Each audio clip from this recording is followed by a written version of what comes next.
What's going on? Thompson'S Kennels, the infamous Thompson'S Kennels. I was getting a bunch of emails regarding some questions and stuff,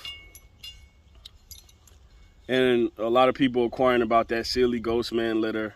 I did end up making up my mind. I do have one black female off of that litter that I'm gonna be letting go, and I'm just gonna keep the pair.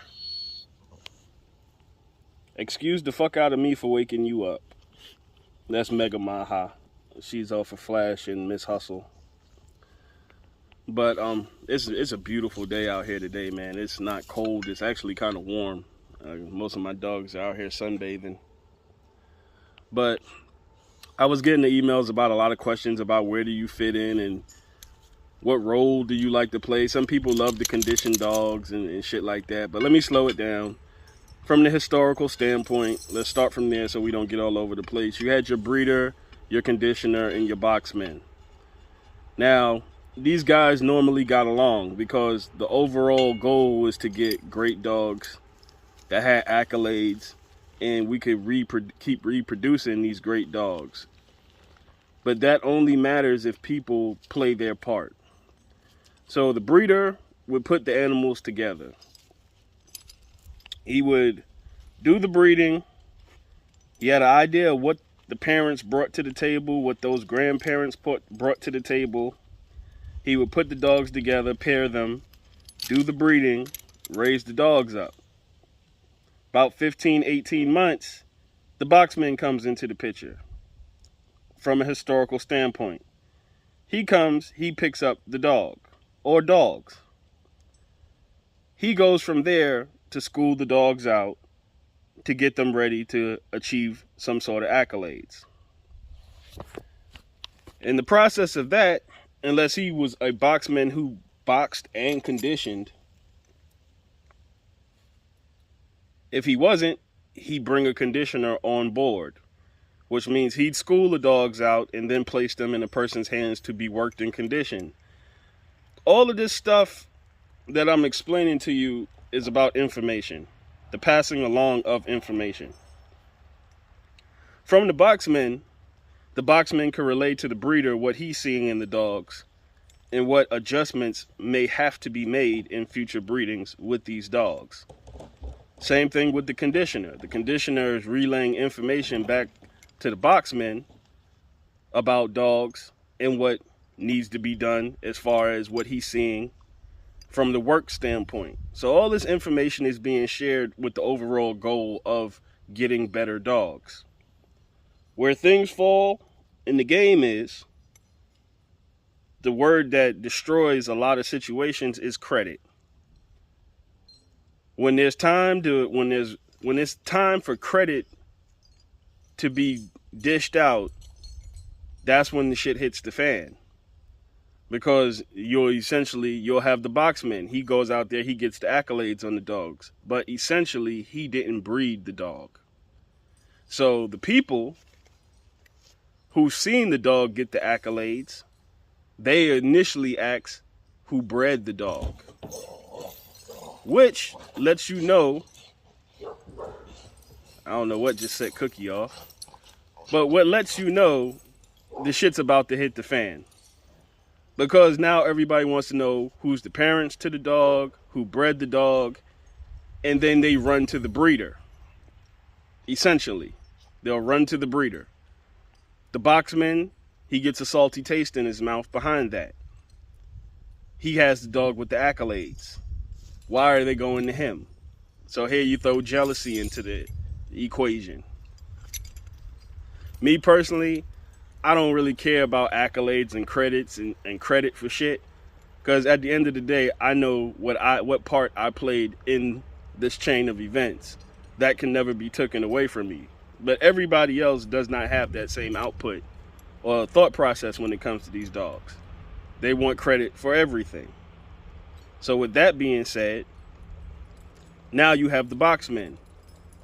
He feels shysted because he put his time into the dog at this point in his life, and the dog gets these accolades that he achieved with this animal, and he's upset because everybody's running to the breeder of the animal to get dogs, essentially.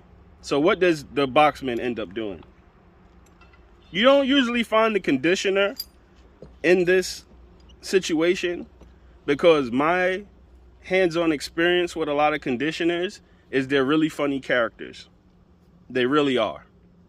They have a lot of information about everybody's dogs.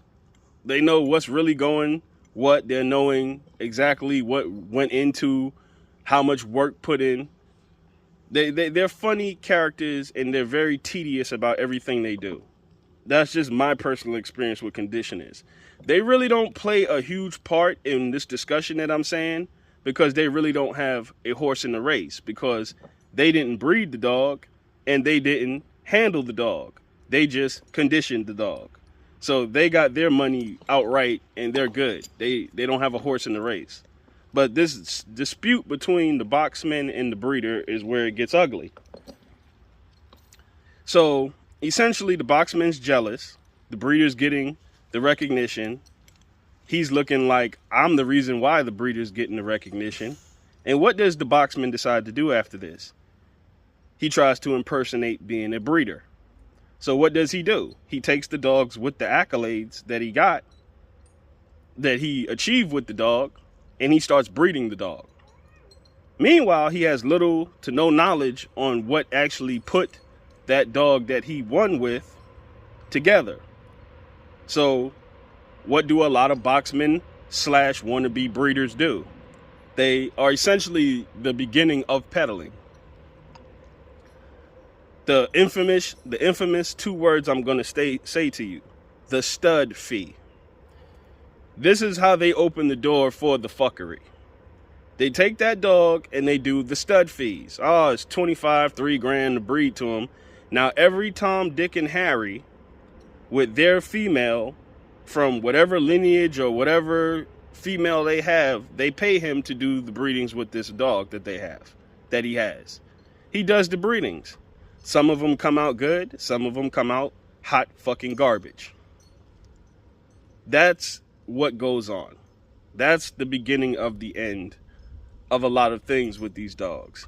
You know, a lot of people want to have relationships. You know, there's some people, very few in history, like I say, that can do all three, where they're not dealing with any fucking body.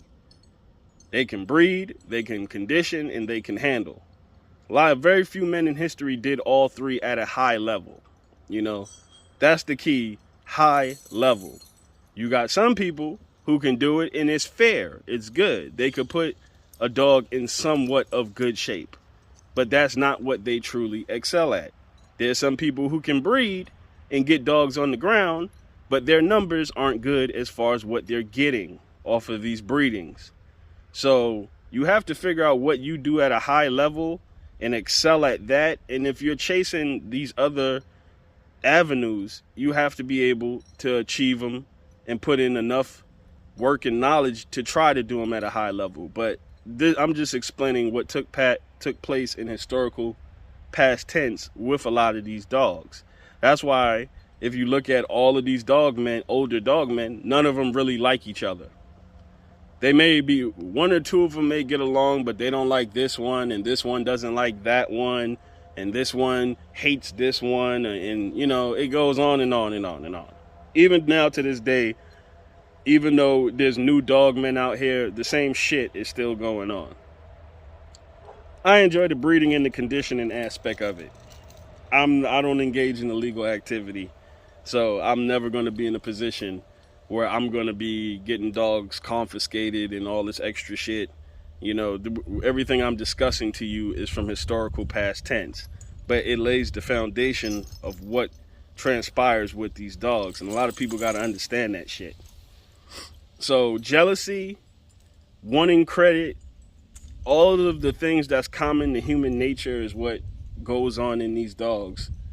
But overall, when all of these guys work together and they actually do it the way they're supposed to do it, because when that boxman gets those accolades on that dog, when it is time to breed, the first person he should be running back to is the breeder. The breeder now has all the information of what this dog did, what the litter mates turned out doing, the traits and things that they seen, and he can accommodate that dog with the accolades, pairing him either male to female or female to male, however, whatever dog got the accolades, whatever sex, he can make a proper pairing to continue on with producing dogs of that caliber. That's how it's supposed to work, but it doesn't do that. So in today's realm of dogs, you almost, like I said, I'm a lone ranger when it comes to a lot of shit. I'm gonna do it all myself. And over the years, I accumulated good friends and good dog men that will work with me to do certain things so we can accomplish what we need to accomplish. Because what's good for the goose is good for the gander. Like everybody, if you think of that, if you're a team player, you think about it like that. You know, I was in a position where I did a move a couple of years ago with that Sorrels dog. I did that, so I bought that Sorrels dog from a small puppy. I raised her up. I went through all of the bullshit I had to go through with this dog. And then I said, you know what? It's time to breed her. I'm going to use one of my best males off my Boyle side to this Sorrels dog, which was Mailman. I paired those two dogs together. I did the breeding. I did not keep one dog off of that breeding. I selectively placed each dog in a different situation to see what we're going to get. From that, I'll essentially get all the information I got back, and then I was able to do a breeding with my man BYK and them guys with Flash. So essentially, I was able to get what I perceive to be the best male to accommodate what I personally have going on my yard, which was Flash, and breed him back to Mailman's belly mate sister, which was Miss Hustle, to get this sleepy bitch here and Paperboy back there. I put a picture and his pedigree up on the community page a couple of days ago. It was only a litter of 3. I kept 2, BYK got 1. But that little move there, right there, put me ahead 2 steps with making one move, essentially. So I was able to get that blood back. And reason for that, because people ask me about that too, is the reason I did that was because the initial cross between Mailman and Maha, I knew the dogs were going to be feisty, hot dogs.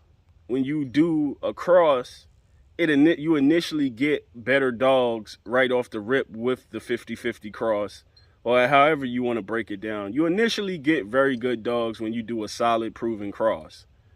My goal is chess, more or less. I know the initial move is going to work, but what about the move after that? Me taking that 50-50 cross and going right back into my pure stock. Where am I going to then be now? That's when you really know if an outcross truly worked. It's not from the initial breeding, but it's the move you make after that. Is when you know that a cross really helped your program.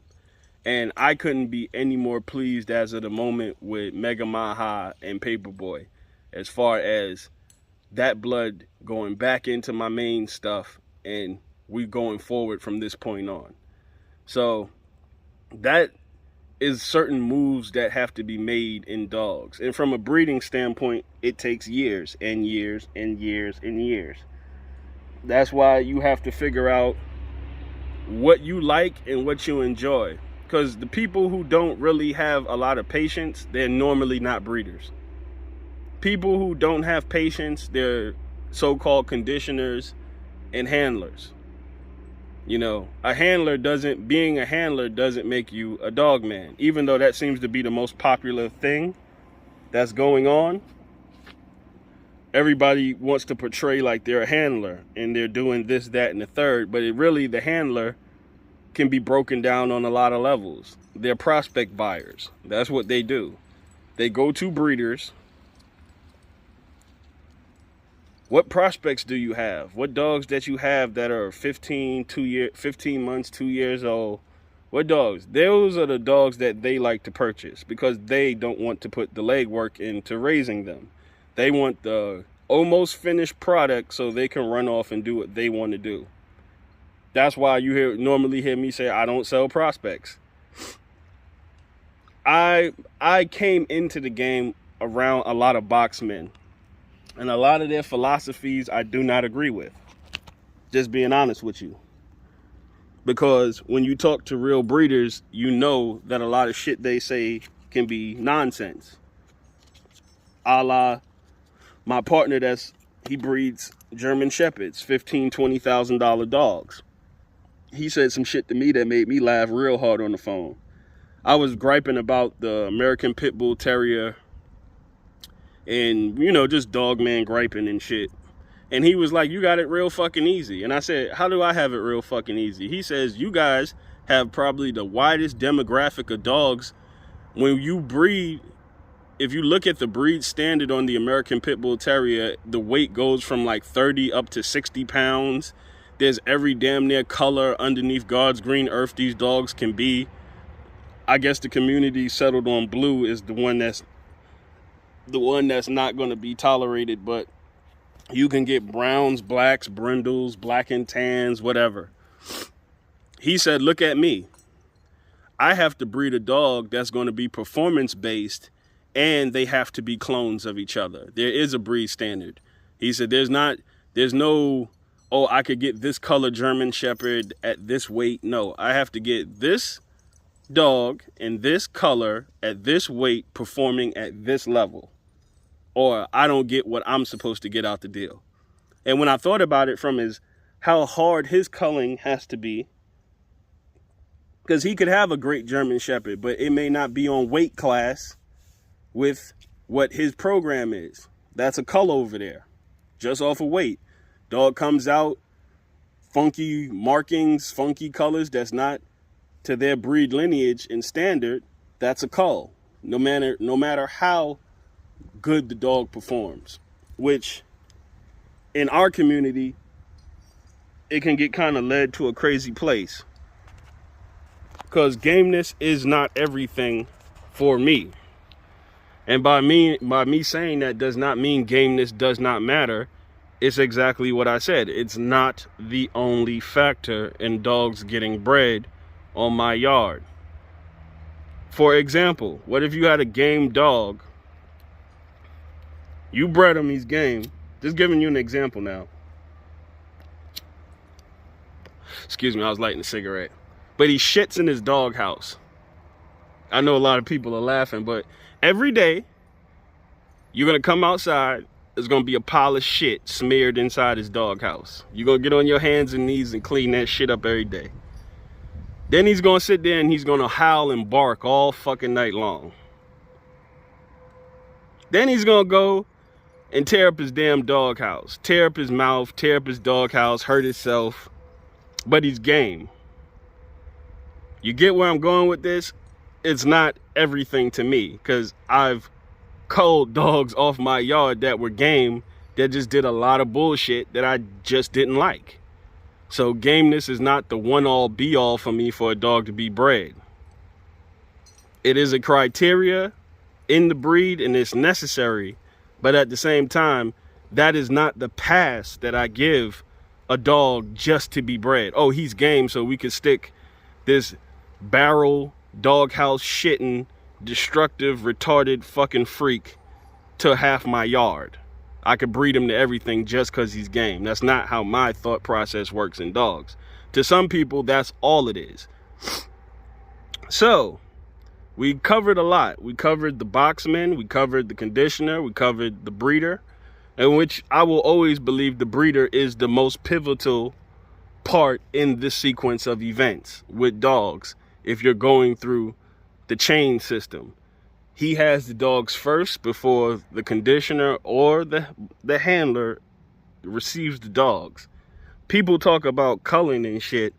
Breeders do more culling than anybody. That's facts. Because today's average boxman, just average shit, we just gonna throw it out there, fuck it. If that dog don't pan out and they've spent money for that dog, they resell that dog off the pedigree of how it was bred, because that was partly why they purchased the dog. So when it comes down to breeders, we're doing the most culling, because we the only ones who know what happened when that dog gave birth, what type of puppies came off, who made the cut off of those puppies, and who didn't make the cut. The knowledge is really all with the breeder. So to help him out, I don't know what avenue you end up deciding to get into. Sometimes you got to dibble and dabble. Sometimes you get in there and you see certain stuff and say, hey, this is not the crowd of people I want to be around. Breeders, very isolated people, because they're the people with the dogs, the large amount of dogs. Back in my day, you see a real boxman, he never had a bunch of dogs. It was always a very small number of dogs.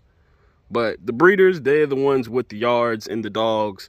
So they're really isolated people. Anyway, my experience with breeders, they're almost as funny as I explain how conditioners are. They're very tedious about what they got going on, and they're in their own little world, just like how I be in my own little world back here when I be going through my dogs and doing what I'm doing back here.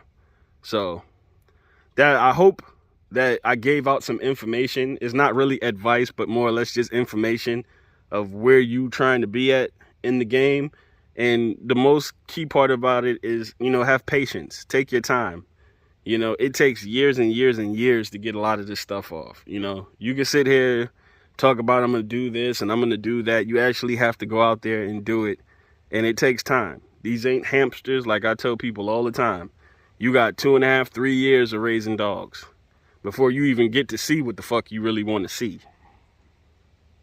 Yeah, I got to separate these damn puppies today. Shit's getting annoying now. But it takes time and have patience. And, you know, get in where you fit in. That's primarily in dogs and in life. Get in where you fit in. If you a hustler, you a hustler. You may not be a shooter. You know what I mean? Everybody ain't a shooter. Everybody ain't a hustler. There's different avenues and different things to get into in these dogs. So if you were aspire to be a breeder, get your foot wet. See how it works out for you. Every day, you're going to be picking up buckets of shit, cleaning up. Every day you're going to have to be monitoring, keeping track of all of these dogs coming in cycle and all of this stuff. It's a lot. Medical care, keeping dogs alive to be bred, because it's a battle just to get these dogs to adulthood. But it's almost 22 minutes. I've been rambling and shit back here. Let me go ahead and finish doing what I was doing back here. I hope this advice helped anybody other than the person with the email who had these questions and shit like that. But y'all have a blessed one.